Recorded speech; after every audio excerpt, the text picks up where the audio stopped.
Titanium crack වෙනවද ගාන ටයිල්ලට වඩා අඩුයිද වොරන්ටි එකක් තියෙනවද ඒ වොරන්ටි එක තියෙන මොනාටද යූස් කරන මැටීරියල් එක මොකක්ද මේක ලංකාවේ එකක්ද නැත්නම් පිටරට එකක්ද නැත්නම් මේක බාත්රූම් වලට හරියනවද මේක රූෆ් টොප් වලට හරියනවද නැත්නම් ටයිටේනියම් එකේ මොනවද ටෙරාසෝ මොනවද වල ගණන් කොහොමද ඊට පස්සේ සුද මදින ෆ්ලෝ එකකට මේක කරන්න පුළුවන්ද මේවා ඔක්කොටම වීඩියෝ එක අවසානයේ හම්බ වෙනවා.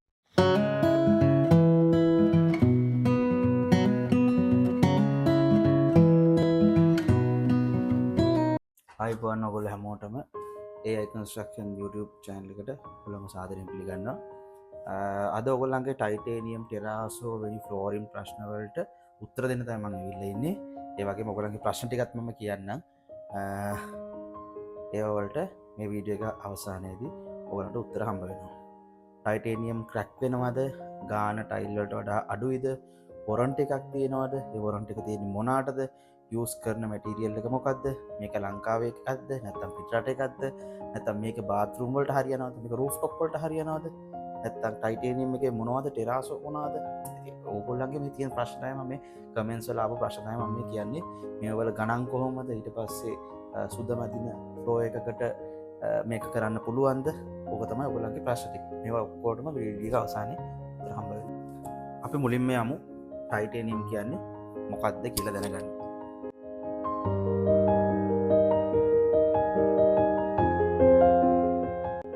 ටයිටේනියම් කියන්නේ කලාවක්. ඒක මම ඉස්සෙල්ලා වීඩියෝ එකෙත් කරලා තියෙනවා කලාවක් කියන්නේ තව එකක් එක්ක කම්පෙයාර් කරන්න අවශ්‍ය නැහැ ඒක. Tamanට කැමති හින්දා Taman ටයිටේනියම් කියන එක කරනවා. සහ මේක ටයිල් එකට වඩා ගාන අඩුයි නැත්නම් ටයිල් එකට වඩා මොකක් හරි ලස්සනක් තියෙනවා නැත්නම් එහෙම නෙමෙයි. මේක කලාවට කැමති කට්ටිය විතරයි මේක කරන්නේ. හැමෝම කරන්නේ නැහැ. ටයිටේනියම් ටයිල් කරන කට්ටිය ගණන් අඩු හින්දා හෝ මොකක් හරි ගානේ ප්‍රශ්නයක් හින්දා බජට් හින්දා ටයිටේනියම් කරන්න එපා. ඒක හරියට කරන කට්ටියගේ ගාන අඩු නැහැ අනිත් එක. හරියට කරනවා නම් මේ per square feet rate එක සාමාන්‍යයෙන් ඉහළ මට්ටමක තියෙනවා. සාමාන්‍යයෙන් ඔක 300 400 මේ කාලේ වෙනකොට යනවා. ඊට වඩාත් යනවා. ඉතින් ටයිටේනියම් කියන්නේ එක ප්‍රධාන වශයෙන් කොටස් දෙකකට බෙදෙනවා. එක අපි ගත්තොත් කන්වෙන්ෂනල් ටයිටේනියම් එක අනිත් එක හයි මෝල්ඩින් ටයිටේනියම් එක. මේ ක්‍රම දෙක ඔයගොල්ලෝ ගේ භාෂාවෙන් කිව්වොත් ක්‍රැක් වෙන එක සහ ක්‍රැක් නොවෙන එක. එතකොට ඔයගොල්ලන්ට දැනගන්න පුළුවන් ගොඩක් කට්ටිය අහනවා ඔය ක්‍රැක් වෙනවද මේ ක්‍රැක් වෙනවා කියන්නේ ටයිටේනියම් එක වර්ගයක තියෙන කලාවක්. ක්‍රැක් වෙනවා සහ ක්‍රැක් නොවෙනවා. එතකොට කන්වෙන්ෂනල් සිස්ටම් එක කියන සිස්ටම් එක කිව්වොත් එහෙම ඒකට ටයිටේනියම් ඔක්සයිඩ් ඔයගොල්ලෝ දන්නවා සුදු පාට කුඩක් වගේ තියෙන ඒක දාලා ඒක ඒක මොනවද බදාම කපපු ෆ්ලෝ එකක විදුරු පටි දාන්න අවශ්‍යයි.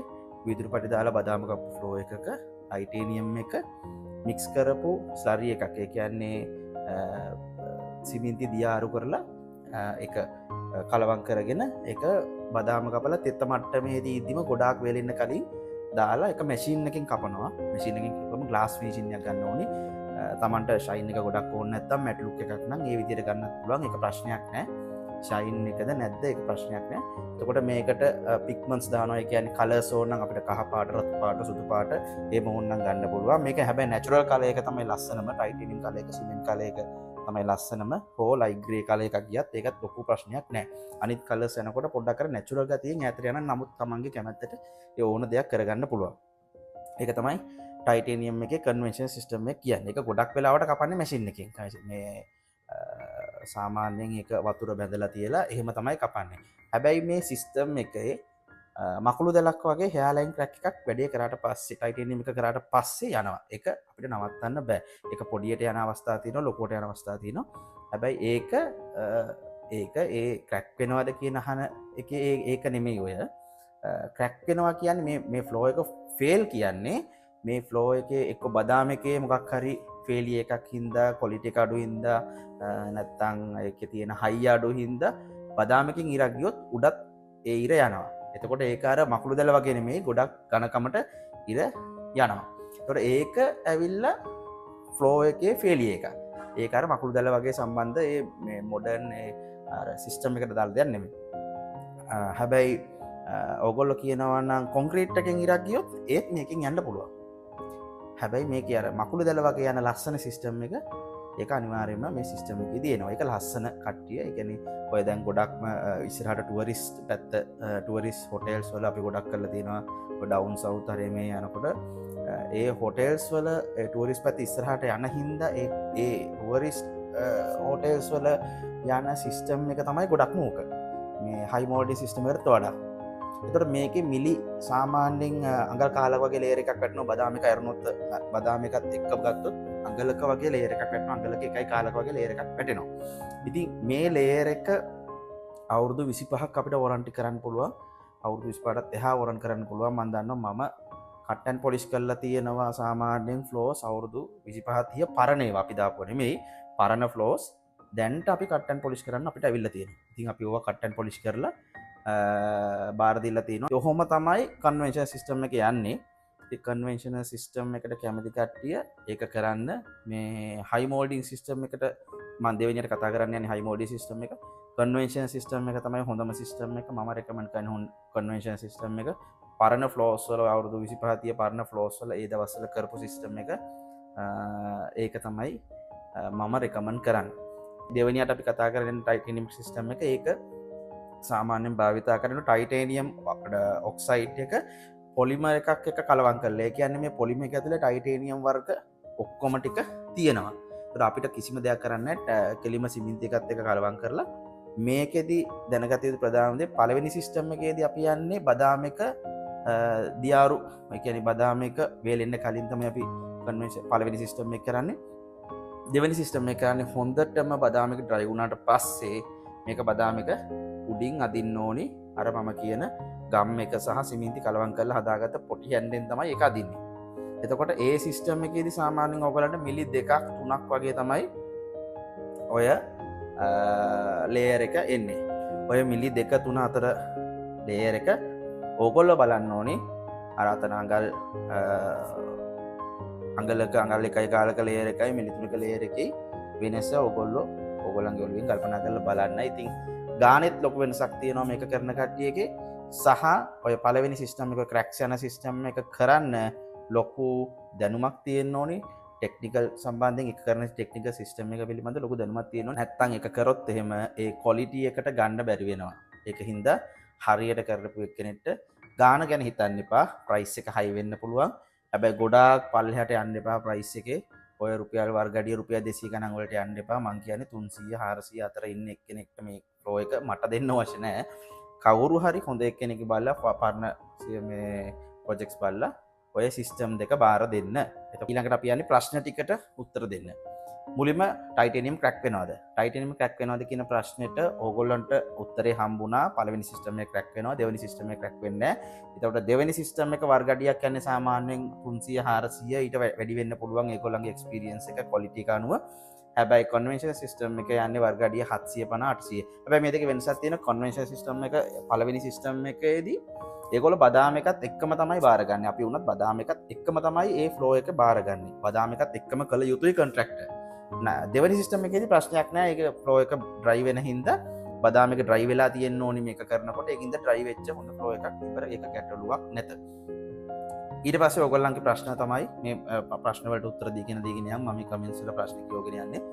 ගාන ටයිල් වලට වඩා අඩුද වැඩිද? අපිට සාමාන්‍යයෙන් ටයිල් එකක් රුපියල් 18 1200 ගත්තොත් එහෙම ඕකේ සාමාන්‍යයෙන් වර්ගඩියට රුපියල් 300ක් වගේ වැටෙනවා. ටයිල් එකේ කොස්ට් එක විතරක් වර්ගඩියට. ඔය දෙකේ තයිල් එකක් කියන්නේ වර්ගඩි 4ක්. ඒතකොට ඒක 4ෙන් බෙදුවම 300යි. එතකොට 300ට ඔයගොල්ලෝ ටයිල් එක ගත්තොත් එහෙම බදාම කපන්න වෙනම කොස්ට් එකක් යනවා. ඒක හරි. ඒක මේකටත් සාපේක්ෂයි. හයි මෝඩින් සිස්ටම් එකටත් බදාම කපලා දෙන්න ඕනි කස්ටමර්. එතකොට ඒ දෙක හරි. ටයිල් එකට 300ක් යනවා. එතකොට ඔයගලන්ට වර්ගඩියට රුපියල් 80ක් විතර බාස් කෙනෙක්ට කුලිය යනවා. ටයිල් ඇඩිසිව් වලට යනවා. ඔය ඔක්කොම බලද්දී ඔයගලන්ට සාමාන්‍යයෙන් 450 500 අතර ගාණක් ටයිල් එකට යනවා. ඉතින් මේක බදාම කපලා දුන්නට පස්සේ 400ක් 450ක් යනවා ටයිල් එකට. එතකොට ඔයගලන්ට තේරෙනවා මේකේ ගානේ වෙනස්කම මොකක්ද කියලා. ඊට පස්සේ වොරන්ටි එක බලනකොට ඔයාට එනවා වොරන්ටි එකක් තියෙනවද ඒක මොනවටද කියලා එනවා. ගොඩක් වෙලාවට පළවෙනි සිස්ටම් එකේදී දැන් වොරන්ටියක් දෙන්නේ ක්‍රැක් වෙනවට. ඒ කියන්නේ අර හෙයා ලයින් ක්‍රැක් එක නෙමෙයි, මකුළු දැල වගේ යන එක නෙමෙයි. ඒගොල්ලන්ගේ බදාම එකෙන් ගියොත් ලොකු ඉරක් යනවා. අන්නේ ඉර මොකරි කොටුවක් ඇතුළේ ගියොත් ඒ කොටුව ගලවලා අපව දාලා දෙනවා ඒ කොන්ට්‍රැක්ට් අපි මේ අපේ මොකක් හරි එහෙම ප්‍රශ්නයක් වුණොත් අපි ඒක කරලා දෙනවා. ඒකට වොරන්ටි තියෙන කන්වෙන්ෂන් සිස්ටම් එකේදී ඉතින් ඒක එහෙම ක්‍රැක් එකක් නොයවා යන්න වළක්වා ගන්න ඕන තරම් ක්‍රම තියෙන. ඒ ක්‍රම පාවිච්චි කරාම එහෙම සාමාන්‍යයෙන් 90ක් 95ක්ම එහෙම කම්ප්ලේන්ට් එන්නේ නැහැ. දෙවනි සිස්ටම් එකේදී ඔයගොල්ලන්ට ගත්තොත් එම වොරන්ටි එකේදී ඒගොල්ලෝ දෙන්නේ හයි මෝඩි සිස්ටම් එකේදී ඒගොල්ලෝ දෙන්නේ කල එකටයි ඔය හෙයාලයින් ක්‍රැක් එකක්වත් යන්නේ නැහැ කියලා තමයි හයි මෝඩින් එකේ ටයිටේනියම් එකට වොරන්ටි එක දෙන්නේ. ඉතින් ඔයගොල්ලන්ට මම හිතනවා මේ දේවල් පැහැදිලි කරගෙන යයි කියලා. මේක ඔයගොල්ලන්ට පැහැදිලි නැත්නම් ආපහු වීඩියෝ එක මුලින් ඉඳලා බලන්න. අනිවාර්යෙන් පැහැදිලි වෙයි. ඔයගොල්ලන්ට දන්න සිංහලෙන් මෙහෙම කවුරු ටයිටේනියම් ඔයගොල්ලන්ගේ ෆ්ලෝරින් ගැන කියලා දෙන්නේ නැහැ. ඉතින් ඕගොල්ලන්ට පැහැදිලි විදියට මම ඔන්න ටයිටේනියම් ගැන කිව්වා. ඊට පස්සේ තව ප්‍රශ්න තියෙනවා. මේක යූස් කරන මැටීරියල් එක මොකද්ද? ලංකාවේ ටයිටේනියම් ඔක්සයිඩ් මැටීරියල් එක ගොඩක් වෙලාවට ඒක ඔක්කොම ක්වොලිටි සමානයි ටයිටේනියම් ඔක්සයිඩ් කියන එක. ඉතින් ඒ ටයිටේනියම් ඔක්සයිඩ් එක සිමෙන්ති වලට කලවම් කරලා කියලා මම මුලින් කිව්වා කන්වෙන්ෂනල් සිස්ටම් එක කරන්නේ. ඉතින් ඕකේ මැටීරියල් එක ගත්තොත් එම ගොඩක් හැමෝම කරනවන හරියට කරන කෙනෙක් මැටීරියල් ඔක්කොම සමානයි. දෙවෙනි සිස්ටම් එකේ තමයි ඔක ලොකු වෙනසක් වෙන්නේ. හයි මෝල්ඩින් සිස්ටම් එක. ඒකට තියෙන්නේ ගම් එකක් ඔයගලන්ට ලීටර් 20 වෙන්න පුළුවන් ලීටර් 10 වෙන්න පුළුවන් ගම් එකක් එන්නේ පොලිම ගම් එකක්. ඉතින් මේකේ පොලිම කුඩු එක ලංකාවේ නැහැ ගන්න. තියෙනවද කියලා මම තාම දන්නේ නැහැ. අපි ගෙන්නනවා. ඉතින් ඒක පොලිම පවුඩර් එක තමයි පිටරටින් ගෙන්නන්නේ. ඉතුරු ඒවා ඔක්කොම ලංකාවේ තමයි මික්සින් කරලා අපි උනත් හදන්නේ. අපේත් මැටීරියල් එකක් තියෙනවා මෙට්‍රික්ස් කියලා. ඔයගලන්ට කැමති නම් පල්ලෙහා තියෙන නම්බරයට කෝල් කරලා අවශ්‍ය නම් ගෙන්න ගන්න පුළුවන්. ලීටර් 20ක් කෑන් එකක් එන්නේ. එතකොට ඔයගලන්ට මේ මික්සින් පාර්ට් එක හදා ගන්න පුළුවන්. අපි ඉස්සරහට තව දේවල් ඉම්ප්‍රූව් කරන්න බලාපොරොත්තු වෙමින් ඉන්නවා මැටීරියල් එක සම්බන්ධයෙන්. ඉතින් ඒවා ඉස්සරහට කතා කරමු. ඊට පස්සේ ඔයගොල්ලන්ගේ ඊළඟ ප්‍රශ්නය තමයි මහිතන්නේ ඉස්සල ප්‍රශ්න උත්තරේ හම්බුණා. ඉතින් ඒ පවුඩර් එක පිටරටින් ගේන හින්දා ඒක සමහරලාට ඕස්ට්‍රේලියන් ඉම්පෝර්ට් කියලා වැටෙනවා ඇති. නමුත් පවුඩර් එක අනිවාර්යයෙන්ම ගොඩක් වෙලාවට මම දන්නේ නැහැ අනික් කට්ටිය ගහලා තියෙන සමහර තැන්වල තියෙන ඕස්ට්‍රේලියාව මැලේසියාවෙන් ගෙන්නවා කියලා. මම දන්නේ පොලිම එකම ගේනවද කියලා. මම දන්න සිස්ටම් එක තමයි ඔයගොල්ලන්ට කිව්වේ. වැරද්දක් තියෙනවා නම් ඔයගොල්ලෝ කමෙන්ට් එකක් දාන්න පල්ලෙහෙන්. මේ මොකක් හරි ප්‍රශ්නයක් තියෙනවා. රයිට් ඕකේ. ඊට පස්සේ ඊළඟ එක තමයි ටයිටේනියම් වල පුටු තිබ්බොත් හීරනවද? ඉතින් ඔයගොල්ලන්ට තේරෙනවා ටයිල් එකටත් වඩා හයි සිස්ටම් එකක් තමයි කන්වෙන්ෂනල් සිස්ටම් එක කියන්නේ. කන්වෙන්ෂනල් සිස්ටම් එක කියන්නේ අර හයාලයින් ක්‍රැක් යන්නේ එක මකුළු දැල වගේ ඉර යන්නේ එක. ඕකනම් හරියට කරොත් කොහොමත්ම ඉරක්වත් ඇඳෙන්න බෑ පුටු හීරුනට. හරිම හයි එකක්, හරිම ස්ටෙඩි එකක්, හරිම ඒ කියන්නේ ඒකට කිව්වොත් එහෙම ඒක හරිම ෆ්ලැට් සර්ෆේස් එකක් හම්බෙන්නේ ඔයගොල්ලන්ට ෆ්ලෝ එක ඉවරුනට පස්සේ. හරියට ෆ්ලෝ එක කපනකොට ඕක ටෙරාසෝ එක මැෂින් එකකින් කපලා ඉවරනකොට ඔයගොල්ලන්ට මොනවත් වැක්ස්වත් ඔක්කෝඩ්වත් සීලර් එකක්වත් මොකක්වත් ගන්න කලින් ටොප් ඔය ෆ්ලෝ එක කපලා ඉවරනකොට ඔයගොල්ලන්ට පොළවේ ෂයින් එක පේනවා. ඉතින් එහෙම ෂයින් එක පේන පොළොවක නැවත අපිට ෂයින් කරන්න අවශ්‍ය නැහැ. අපි ප්‍රොටෙක්ෂන් එකක් විතරයි ගන්න. ඒකට වැක්ස් ප්‍රොටෙක්ෂන් එකක් ගාලා පොලිෂ් කරන්න ඕනේ. සාමාන්‍යයෙන් පොලිෂ් කරන්නේ ඇඟිල්ලෙන් ෆ්ලෝ එකේ ඇඟිල්ලෙන් නියපොත්තෙන් හීරුවට පස්සේ අතට එන්න බෑ වැක්ස්. එන්නේ ගන්නට පොලිෂ් කරොත් එහෙම ওই ෆ්ලෝ එක 100% මං හිතනවා හරියටම හරි කියලා. ඉතින් ඕකේ ෆ්ලෝ එක හරි ගියාට මදි. ඒකේ පැචස් එන්න බෑ. ඒ පැචස් එන්නේ ඔක්කොම කරන එක්කෙනාගේ අතේ තියෙන්නේ. කරන බාස්කේ අතේ කොන්ට්‍රැක්ටර් මේ කරන බාස්කේ අතේ තියෙන්නේ. ඉතින් ඒගොල්ලෝ හරියට ට්‍රේන් වෙලා හිටියොත් ওই දේවල් හරියට කියන්නේ 100% හරියටම හොඳ ෆ්ලෝ එකක් කස්ටමර්ට හම්බ වෙනවා. කන්වෙන්ෂන් සිස්ටම් එකේදී පුටු තිබ්බොත් හීරනවද කියන එක වෙන්නේ නැහැ කොහෙත්ම. ඉතින් ලොකු බරක් වැටෙන්න ඕනේ එකේ. හීරෙනවා නම් හීරෙන්න. හයි මෝල්ඩින් සිස්ටම් එකේදී පොඩ්ඩක් හීරෙන්න පුළුවන් chance එකක් තියෙනවා. ලොකුවට නෙමෙයි ඒත් පොඩ්ඩක් ඒක මැටීරියල් එක හා සම්බන්ධ දෙයක්. ඒකේ මැටීරියල් එක හයි ක්වොලිටි මැටීරියල් එකක් ඔයගොල්ලෝ යූස් කරොත් මේක හීරෙන්න බෑ. එහෙමනම් මේ ලෝ ක්වොලිටි ෆ්ලෝ මම එකයි කිව්වේ ඔයගොල්ලන්ට ලෝ ක්වොලිටි මැටීරියල් එකක් යූස් කරොත් හීරෙන්න පුළුවන්. ඒත් එක්කම ඔය ගණන් අඩුවට යන්න එපා කිව්වෙත් ඔන්න ඕක තමයි හේතුව. ලෝ ක්වොලිටි මැටීරියල් එකකින් ගණන් අඩුවට කළ හැකි. නමුත් වාට වෙන තියෙන හානිය වැඩි. අපි අවුරුදු 10ක් වොරන්ටි දෙන එක මේක අවුරුද්දකින් විතර ඉවර වෙන්න පුළුවන්. ක්‍රැක්ස් යන්න පුළුවන් පීල් ඕෆ් වෙන්න පුළුවන්. ඒ කියන්නේ මොනවාද කෑලි කෑලි ගැලවිලා පපඩම් වගේ ඉදිමිලා එන්න පුළුවන්. ඉතින් ওই දේවල් නොවෙන්න ගොඩක් දේවල් කරන්න පුළුවන් ෆ්ලෝ එක කරනකොට. ඉතින් ඒ දේවල් නොකරොත් ඒක කොන්ට්‍රැක්ට් එකේ තියෙන හැකියාව සහ කරන බාස්කේ තියෙන හැකියාව. ඉතින් ඒ මත තමයි ඔක්කොම ඔයගොල්ලන්ගේ ෆ්ලෝ එක තීරණය වෙන්නේ. ටයිල් එකක් ඔයගොල්ලන්ට ෂෝරූම් එකට ගිහලා දැක්කම ටයිල් එක මේක තියෙනවා. එතකොට ඔයාලට ඔළුවේ ඇදෙනවා මේ වගේ එකක් තමයි මේක අපේ ෆ්ලෝ එකේ කරාම එන්නේ කියලා. නමුත් ටයිටේනියම් වල ටෙරාස් වල එහෙම බෑ. ටෙරාස් වලත් පුළුවන්. සාමාන්‍ය ටයිටේනියම් වල එහෙම බෑ. ඒක කරන එක්කෙනාගේ අතේ තියෙන හැකියාව අතේ තියෙන හුරුවට තමයි එක්ස්පීරියන්ස් එකට තමයි ඔයාගේ අනිත් දේවල් ඔක්කොම ටික එන්නේ. රයිට් ඊළඟ ප්‍රශ්නේ. මේක බාත්රූම් වලට හරියනවද රූෆ්ටොප් වලට හරියනවද? බාත්රූම් වලට හරියනවා. කන්වෙන්ෂනල් සිස්ටම් කියන එක පළවෙනි සිස්ටම් එක අනිවාර්යෙන් බාත්රූම් වලට හරියනවා. කිසිම ප්‍රශ්නයක් නැහැ. කරන්න බය වෙන්න එපා. මේ සිස්ටම් එක මේක රූෆ්ටොප් එකටත් හරියනවා. හැබැයි මේ සිස්ටම් එක කරොත් එම ඔයාට ලිස්සන්න බලන chance එක වැඩි. කන්වෙන්ෂනල් සිස්ටම් එක මකුළු දැල යන එක ලිස්සන්න බලන chance එක වැඩි. ඉතින් ඒක හින්දා කන්වෙන්ෂනල් සිස්ටම් එක මම රූෆ්ටොප් එකක් කියලා අදහස් කරන්නේ වහලක් නැති රූෆ්ටොප් එකක්. ස්ලැබ් එකක් තියෙනවා වහලක් නෑ උඩ. ඉතින් වහල තියෙන එකකට නම් කිසිම ප්‍රශ්නයක් නෑ. වහලක් නැති රූෆ්ටොප් එකකට ඉතින් මේ සිස්ටම් එක මම හිතනවා ඊට වඩා හොඳ සිස්ටම් තියෙනවා කියලා. මම ඒක තව චුට්ටකින් කියන්න. දෙවෙනි එක හයි මෝඩින් සිස්ටම් එක. හයි මෝඩින් සිස්ටම් එක බාත්රූම් වලට ප්‍රශ්නයක් නෑ. රූෆ්ටොප් එකට නම් හරියන්නේ නෑ. ෆේල් වැඩේ. මොකද ඒකේ ඉරි තැලෙන්න තියෙන chance එක ගොඩක් වැඩි. මොකද ඒක වොරන්ටි එකක් දෙනවා ඉරි තැලෙන්නේ නෑ කියලා. හයි මෝඩින් සිස්ටම් එක ඒක ඉරි තැලෙනවා සහ ලිස්සන්න බලනවා. මේ දෙකම තියෙනවා. ඉතින් ඒක නම් මම රුපියල් 200 ගණන් වලට 300 ගණන් වලට 400 ගණන් වලට තිබ්බත් ඒ හයි මෝඩින් සිස්ටම් එක කරන්න එපා. මොකද හයි මෝඩින් සිස්ටම් එක බදාම එක එක්ස්පෑන්ඩ් වෙනවා අවුවට. ඊට පස්සේ ආපහු රැට ඒක ආපහු තිබ්බ තත්ත්වයටපත් වෙනවා. එතකොට මේ උඩ තියෙන ටයිටේනියම් එකේම ඉලාස්ටිසිටි ගතියක් නැහැ. ඉතින් එතකොට මේක ක්‍රැක්ස් යන්න chance එක තියෙනවා. ඊට පස්සේ ගැලවෙන්න chance එක වැඩි.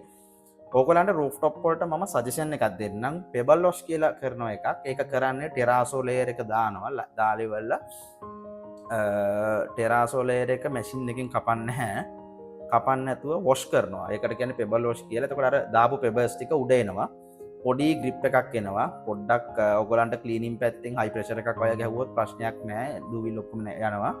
ඉතින් ඒ ගල් ගැලවිලා යන්නේ එහෙම ප්‍රශ්න වෙන්නේ නැහැ. හරියට මේ පදමට කරොත් ඒක බුත් ප්‍රශ්නයක් නෑ. පෙබල් වොෂ් එක හරියට දන්න කෙනෙක්ට කියලා කරගන්න. පෙබල් වොෂ් එකත් ඔය සාමාන්‍ය ටයිටේනියම් කන්වෙන්ෂනල් සිස්ටම් එක යන ප්‍රයිස් එකටම වගේ යනවා. සාමාන්‍ය රුපියල් 700 800 ඒ වගේ යනවා. ඉතින් ඒ සිස්ටම් එක බදාම කපල කොන්ට්‍රැක්ට්ම තමයි උඩ ෆ්ලෝරින් එකත් ගොඩක් වෙලාවට දාන්නේ. එහෙම නැතත් ප්‍රශ්නයක් නෑ. ඒක ලොකු ප්‍රශ්නයක් වෙන්නේ නැහැ. ඒකටත් විදුරු පටි දාලා පෙබල් වොෂ් එක කරන්න පුළුවන්. පෙබල් වොෂ් එක තමයි මම මෙතනදී රෙකමන්ඩ් කරන හොඳම සිස්ටම් එක රූෆ්ටොප් එකකට. මේක ගාඩන් වලටත් ගොඩක් කරනවා. ගාඩන් වලට ගොඩක්ම දැන් ට්‍රෙන්ඩ් එකක් ඇවිල්ලා තියෙනවා. ගොඩක්ම හොටෙල්ස් වල විලාස් වල ගාඩන් වලට පූල් ඩෙක් එකට ඒව වලට තමයි දැන්ට ගොඩක්ම මේ සිස්ටම් එක යන්නේ. ඉතින් මේක මාරම ලස්සනයි කරාට පස්සේ ඔයගලන්ට පෙබල් එක කැමති විදිහට කස්ටමයිස් කරගන්න පුළුවන්. ඉතින් මේක කරාට පස්සේ අමුතුම එකක් එන්නේ නිකන් වැලි උඩ ඇවිදිනවා වගේ අමුතුම එකක් එන්නේ. කරලා බලන්න. මං කිව්වට කරන්න එපා. පොඩ්ඩක් YouTube අරෙමින් හොයලා බලන්න. මේ කරපු තැනක් බලන්න යනවනම් මම දැකලා තියෙන ඔයගලන්ට පබ්ලික් ප්ලේස් එකක් ගත්තොත් එහෙම මොනාච් ඉම්පීරියා එකේ ගාඩන් එකේ කරලා තියෙන පෙබල් වොෂ් එක ගිහිල්ලා බලන්න. කොළඹ අවට ඉන්නවනම් ලොකු තැන් වල මම අනිත් පර්සනල් තැන් තියෙන අනිත් ඒවා පබ්ලික් තැන් නෙමෙයි. ඉතින් ඔය වගේ තැනක ඔයගලන්ට බලන්න පුළුවන්. ගිහිල්ලා බලලා කමෙන්ට් එකක් දාන්න. හොඳයි නම් කරපු කට්ටිය ඉන්නවනම් ඒගොල්ලොත් කමෙන්ට් එකක් දාන්න. රයිට් අපි ඊළඟ ප්‍රශ්නෙට යමු. එතකොට ඔයගොල්ලෝ ටයිටේනියම් කියන්නේ මොකද්ද? ටෙරාසෝ කියන්නේ මොකද්ද? මේක හොඳ ප්‍රශ්නයක්. අපි පිටතින් බැලුවාම ටයිටේනියම් එකේ ටෙරාසෝ එකේ වෙනස ටක් ගාලා අඳුර ගන්න පුළුවන් විදිය තමයි ටයිටේනියම් එක සම්පූර්ණ ප්ලේන් කලර් එකක් එන්නේ. වලාකුළු වගේ ඉෆෙක්ට් එකක් එනවා. ප්ලේන් කලර් එකක් එන්නේ. ටෙරාසෝ එක දැක්ක ගමන් අඳුර ගන්න පුළුවන්. ටෙරාසෝ එකේ ඩොට් වගේ පෙබල්ස් පේනවා. සමහර කට්ටිය ලොකු ඩොට් පෙබල්ස් දානවා. සමහර කට්ටිය පොඩි පෙබල්ස් දානවා. සමහර කට්ටිය චූටි හැට පේන්නේ නැති පෙබල්ස් දානවා. මොන ඒ දේ කරත් සාමාන්‍යයෙන් ටික ෆ්ලෝ එකට ලං වෙලා බැලුවොත් මේක පේනවා ටෙරාසෝ ටයිටේනියම්. එන්නේ ඒක තමයි සිස්ටම් දෙක. ඔය කන්වෙන්ෂනල් සිස්ටම් එකයි ටෙරාසෝ සිස්ටම් එකයි ගොඩක් වෙලාවට යන්නේ එකම විදියට. හැබැයි ටෙරාසෝ සිස්ටම් එක දාන විදිය වෙනස්. පොඩි ටෙක්නිකල් ඒක කොන්ට්‍රැක්ටර් ගේ පැත්තෙන් පොඩි වෙනස්කම් ටිකක් තියෙනවා කරන විදිය. කස්ටමර් ගේ පැත්තෙන් බැලුවොත් එහෙම ටයිටේනියම් කන්වෙන්ෂනල් සිස්ටම් එකයි ටෙරාසෝ සිස්ටම් එකයි එකම වගේ අවුරුදු 25ක දෙකටම වොරන්ටි දෙන්න පුළුවන්. ටෙරාසෝ සිස්ටම් එක ටයිටේනියම් එකට වඩා චුට්ටක් ගාණ වැඩි, වර්ග අඩිය රුපියල් 50ක් 60ක් විතර වැඩි වෙනවා. ඒ කියන්නේ සාමාන්‍යයෙන් ගත්තොත් 780 800 වගේ ගානකට යන්න පුළුවන් ටෙරාසෝ එක. රයිට්, ඊළඟ ප්‍රශ්නේ. සුද මැද පොලොවකට ටයිටේනියම් එක කරන්න පුළුවන්. ඒකෙදි මම ඔයගොල්ලන්ට හරියටම කියන්න සිස්ටම් දෙක. ඔය කන්වෙන්ෂනල් සිස්ටම් එකයි හයි මොඩි සිස්ටම් එකයි ටෙරාසෝ එක අපි තුනම ගත්තොත් එම කන්වෙන්ෂනල් සිස්ටම් එකයි ටෙරාසෝ එකයි එකයි කියලා ගන්න ඕගොල්ලෝ. එතකොට ඒකෙදි කරන්න ඕනේ සුද මැදපු එකේ තියෙන උඩ පොත්තක් රතු පොළව හරි ඔය පේන් කරපු එකක් හරි කළු පාට හරි ගොඩක්ම හම්බෙන්නේ රතුයි කළුයි තමයි. ඒකේ උඩ පොත්ත ගලවලා අයින් කරන්න ඕනේ. නැත්තම් ඒක තැනින් තැන චිප් කරාට සාර්ථක වෙන්නේ නැහැ. සමහරවිට ගලවෙන්න පුළුවන්. ඒ උඩ පොත්ත අයින් කරලා ඔයගොල්ලෝ ෆ්ලෝ එක ආපහු සිමෙන්ති චුට්ටක් දාලා ලෙවල් කරගන්න වෙනවා. ඊට පස්සේ හොඳ බොන්ඩින් එකක් පාවිච්චි කරන්න. බොන්ඩින් එකක් පාවිච්චි කරලා බැරා වගේ බොන්ඩින් එකක් පාවිච්චි කරලා ඒක ගාලිවල්ලා ඊට පස්සේ ටෙරාසෝ කරනවා. ටෙරාසෝ සිස්ටම් එකේ ලේයර් එක දාන්න ඕනේ. එතකොට මේකේ උඩ බදාම කපනවද නැද්ද කියන එක තීරණය කරන්නේ කොන්ට්‍රැක්ටර් එක දැකලා ඒක උස්ස ඔක්කොම බලලා තමයි තීරණය කරන්නේ. ඉතින් මේ පොළව ගොඩාක් පරණයි නම් මම රෙකමන්ඩ් කරන්නේ සුද මැද පොළවක් කඩලා දාන එක හොඳයි කියලා. කඩලා ෆ්ලෝ එකට ආපහු මුලින් බදාම කපලා අලුතෙන් ටෙරාසෝ හරි ටයිටේනියම් කන්වෙන්ෂනල් සිස්ටම් එක හරි කරන්න කියලා. මම තාම හයි මොඩල් සිස්ටම් එක ගැන කතා කරේ නෑ. සුද පොළවකට කන්වෙන්ෂනල් සිස්ටම් එක හරි කරනවා නම් කඩලා කරන එක මම හොඳයි කියලා හිතනවා. මොකද ඒක පරණ ෆ්ලෝ එකක්. ඕවල තියෙන සිමෙන්ති වල කෙමිකල් වල තියෙන ඇත්තටම පවර් එක දැන් ගිහිල්ලා ඉවරයි. ගොඩක් වෙලාවට සුද මදින්නේ අවුරුදු 10කට එහා ෆ්ලෝස් නේ. ඉතින් ඒක හින්දා මේ අලුත් එකක් නම් කිසි ප්‍රශ්නයක් නෑ.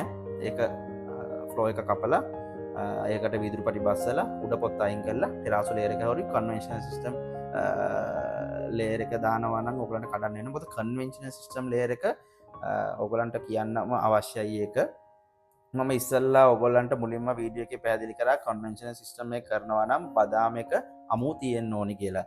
ඉතින් සුද මැද පොළොවක උඩ පොත්ත අයින් කරාට බදාම එක අමු නැහැ. එතකොට ලේයර් එකක් දාන්න ඕනි. ඉතින් ලේයර් එක දාන එක බලන්න ඕනි ඒකේ තියෙන දොරවල් වල තියෙන උස් මට්ටමත් එක්ක බදාම එකක් කපන්න ඕනිද නැත්නම් මේ ෆ්ලෝ එක කඩලිවල බදාම එකක් කපන්න. ඒක ටෙරාසෝ එකට මේ කිසි ප්‍රශ්නයක් නැහැ. ටෙරාසෝ එක දාන්න පුළුවන්.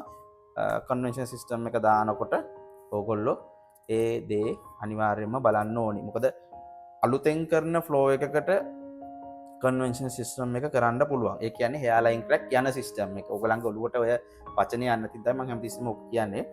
සිස්ටම් එකේදී ඔයගලන්ට ඕන විදියකට ෆ්ලෝ එක කඩලා අලුතෙන් ඕන විදියකට කරන්න පුළුවන්. ගැටලුවක් නෑ. අලුතෙන් කරන ෆ්ලෝ එක පරණ එකක කරන්න බෑ.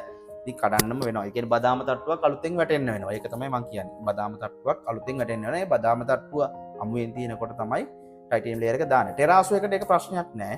පෙබල් වොෂ් එකට ඒක ප්‍රශ්නයක් නෑ. හයි මොඩල් එක ගැන මම තාම කතා කරේ නෑ. ටෙරාසෝ එකට ප්‍රශ්නයක් නෑ. පෙබල් වොෂ් එකට ප්‍රශ්නයක් නෑ. ඉතින් එතකොට ඒ ප්‍රශ්නයක් නැති දේවල් ටික ඒක උඩින් චිප් කරලා කරන්න පුළුවන්. එතකොට අපි යනවා ඊළඟට ෆයිනල් එකට හයි මොඩි සිස්ටම් එකට. මේ සුද මැද පොළොවට හයි මොඩි සිස්ටම් එක. ආ බජට් එක බලනවා නම් සමහරලාට බජට් එකට හොඳම දේ තමයි ඔය කඩන බිඳින දේවල් නැතුව හයි මොඩි සිස්ටම් එක ඔය සුද මැද පොළොව එකට කරන්න පුළුවන්. පළවෙනි ඒකෙත් ක්‍රම දෙකක් තියෙනවා කරන්න පුළුවන්. පළවෙනි එක ඔයගලන්ට කරන්න පුළුවන් මේක ග්‍රයින්ඩ් එකක් හරි ටෙරාසෝ මැෂින් එකක් හරි මොකක් හරි දාලා මුලින්ම රෆ් කරගන්න ඕනේ මුළු ෆ්ලෝ එකම. හැබැයි ඔය කොච්චර රෆ් කරත් ඕක 100% රෆ් කරන්න බෑ ඔයගලන්ට. 60 පේන්නේ නැති කෑල්ලක් හරි තියෙනවා. ඉතින් මේක 80ක් 90ක් හරි. හැබැයි 100% නෙමෙයි. ඉතින් ඔය රෆ් කරාට පස්සේ ඒක ෆ්ලෝ කියන ටයිටේනියම් හයි මොඩි සිස්ටම් එකේදී ටයිටේනියම් එක අල්ලන්නේ නැහැ ෆ්ලෝ එකට. මොකද ස්මූත් සර්ෆේස් වලට අල්ලන්නේ නැහැ. ඔයගොල්ලෝ දන්නවා ප්‍රායෝගිකව කොන්ක්‍රීට් එකක් වුණත් බදාම එකක් වුණත් මේ ටයිටේනියම් එක වුණත් එහෙමම තමයි. රෆ් එකට විතරයි අල්ලන්නේ. ඉතින් අපි ෆ්ලෝ එක රෆ් කරන්න තමයි අපි පාවිච්චි කරන්නේ ග්‍රයින්ඩින් මැෂින් එක. එතකොට ඒක කරලා හොඳ බොන්ඩින් එකක් ගාලා ඒක විතරක් මදි. ග්‍රයින්ඩින් කරලා විතරක් මදි. හොඳ බොන්ඩින් එකක් ආලේප කරලා ඒක වේලෙන්න කලින් අපි ටයිටේනියම් ලේයර් ෆස්ට් ලේයර් එක අද ගන්න ඕනේ. ඊට පස්සේ ප්‍රශ්නයක් නැහැ. ඊට පස්සේ රිස්ක් එක නැහැ. රයිට්. ඊට පස්සේ හයි මොඩින් එකේදී කරන දෙවෙනි ක්‍රමය තමයි බේස් කෝඩ් එකක් අදින එක. බේස් කෝඩ් එක කියලා කියන්නේ අපි පුරව ගන්න අදින බේස් කෝඩ් එකක් නෙමෙයි. ඒකෙදී අපි කරන්නේ ගොඩක් වෙලාවට යටින් බැලුවොත් එහෙම සුද මැදපු ෆ්ලෝ එක තියෙනවා. මේක ස්මූත්. මේකට හොඳට අල්ල ගන්නවා බේස් කෝඩ් එක ගෑම. මේක රෆ්. බේස් කෝඩ් එක කියන එක රෆ් වැලි කැට වගේ. ඒක ගෑවට පස්සේ හොඳට අල්ල ගන්නවා. ඊට පස්සේ උඩින් කරන ටයිටේනියම් ලේයර් එක ඒක රෆ් එකට මේක රෆ්නේ මේ ෆ්ලෝ එක හොඳට අල්ල ගන්නවා. ඉතින් ඒකට තමයි බේස් කෝඩ් එක මැදට අපි දාන්නේ. ඒකට ඒක මේ බේස් කෝඩ් එක දානකොට බොන්ඩින් මුකුත් අවශ්‍ය නැහැ. මොකද ඒක ඕල්රෙඩි බොන්ඩින් එක. ඒක කරාට පස්සේ ඔයගලන්ට ෆ්ලෝ එක උඩින් ටයිටේනියම් එක ඉවර කරන්න. ඒක බජටරි ඔයගලන්ට හොඳ ෆ්ලෝ එක. ඒක සාමාන්‍යයෙන් ලොකු වියදමක් කියන්නේ කඩලා දාන්න තරම් වියදමක් කියන්නේ. හැබැයි සාමාන්‍ය රුපියල් 40ක් 50ක් 60ක් වැඩි වෙන්න පුළුවන් සාමාන්‍ය ෆ්ලෝ එකකට වඩා බේස් කෝඩ් අදින ෆ්ලෝ එක.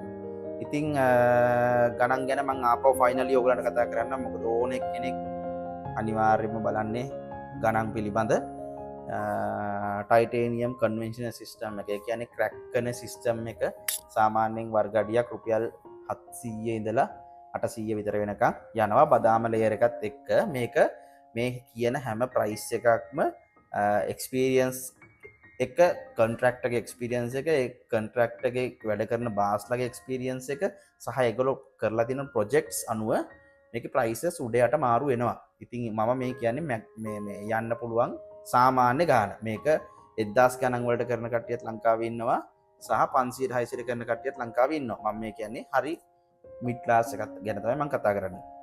එතකොට රුපියල් සාමාන්‍යයෙන් 700ක් 800ක් වගේ වෙනවා ටයිටේනියම් කන්වෙන්ෂනල් සිස්ටම් එක. එතකොට ඔය ගානම වගේ වෙනවා සාමාන්‍යයෙන් ටයිටේනියම් එක 700යි නම් අරක 780ක් විතර එනවා ටෙරාසෝ ලේයර් එක. ඒ වගේම 780ට සමාන ගානක් 780 800 අතර සමාන ගානක් යනවා පෙබල් වොෂ් එක. ඔය මම ඔයගලන්ට කිව්වා ටෙරාසෝ ලේයර් එකේම වොෂ් කරලා ගන්න ක්‍රමයක් තියෙනවා කියලා පෙබල් වොෂ් එක. ඒක ගාඩන් වලට මේ හොඳයි, රූෆ් টপ වලට හොඳයි කියලා. ඒක සාමාන්‍යයෙන් ඒ ගානේ යනවා. ඊට පස්සේ ඔයගලන්ට අන්තිමට තියෙන හයි මොඩි සිස්ටම් එක. හයි මොඩි සිස්ටම් එකේ කස්ටමර් බදාම කපලා දෙනවා නම් මේ මං ඉස්සෙල්ලා කියපු හැම ක්‍රමයකටම කස්ටමර් නෙමෙයි බදාම කපන්නේ කොන්ට්‍රැක්ටර්. ඒ ගණන් ටික කිව්වේ මම. එතකොට කස්ටමර් බදාම කපලා දෙනවා නම් හයි මොඩින් එකකට හොර රතු සිමෙන්ති දාලා දින පොලවක් නම් සාමාන්‍යයෙන් 300 350 400 ඔය වගේ රේට් එකක් තමයි යන්නේ. හැබැයි 600 කරන කට්ටියක් ඉන්නවා 200 කරන කට්ටියක් ඉන්නවා. ඒගොල්ලන්ගේ එක්ස්පීරියන්ස් එක අනුව. ඉතින් ඔයගොල්ලෝ තීරණය කරන්න ඕනේ මෙයා 200 කරන්නේ ඇයි, මෙයා 600 කරන්නේ ඇයි, මෙයා 300 කරන්නේ ඇයි කියන එක ඔයගොල්ලෝ තීරණය කරලා ඔයගොල්ලෝ උත්තරයක් ගන්න ඕනේ. මේ හැම එකටම උත්තරය ඔයගොල්ලෝම තමයි ගන්න ඕනේ. අපි මේ උදව් කරනවා විතරයි. ඔයගොල්ලන්ගේ සිහින නිවහන හදන්න, ෆ්ලෝ එක මොකද්ද කරන්න ඕනේ කියන එක හදන්න. සමහර කට්ටිය ක්‍රැක් වෙලා කැඩිලා තියෙන ෆ්ලෝස් වලට මොකද්ද කරන්න විසඳුමක් තියෙනවද කියලා දැනගන්න තමයි මේ වීඩියෝස් දාන්නේ. මම තව වීඩියෝස් ඉස්සරහට කරන්න බලාපොරොත්තු වෙනවා. ඉස්සරහා වීඩියෝ එක මම කරන්න බලාපොරොත්තු වෙන වෝටර් ප්‍රූෆින් ගැන ඔයගොල්ලෝ සම්බන්ධ වෙලා ඉන්න. ඉතා ඉක්මනින් මම දාන්න බලාපොරොත්තු වෙනවා. අනිත් එක මේ වීඩියෝ එකේදී ඔයගොල්ලන්ට එන ප්‍රශ්න මේ කමෙන්ට් සෙක්ෂන් එකේ දාන්න. ඒවට මම උත්තර දෙන්නම් ඊළඟ වීඩියෝ එකේදී. අනිවාර්යයෙන්ම දාන්න. නැත්නම් මාව සම්බන්ධ කරගන්න මේ පහලින් වෙන නම්බර් එකට. එතකොට ඔයගොල්ලන්ට මේ ඔක්කොටම උත්තර ගන්න පුළුවන්. එහෙනම් අපි මෙතනින් අද මේ වීඩියෝ එක ඉවර කරනවා. මොන හරි දන්නේ නැති දෙයක් තියෙනවා නම් තව ප්‍රශ්න තියෙනවා නම් වීඩියෝ එකේ මොන හරි වැරදි තියෙනවා නම් අඩුපාඩු තියෙනවා නම් සහ හොඳ තියෙනවා නම් ඒ ඔක්කොම කමෙන්ට් එකක් දාන්න කියලා ආරාධනා කරනවා. ඔයගොල්ලෝ ඔක්කොටම සුබ දවසක්.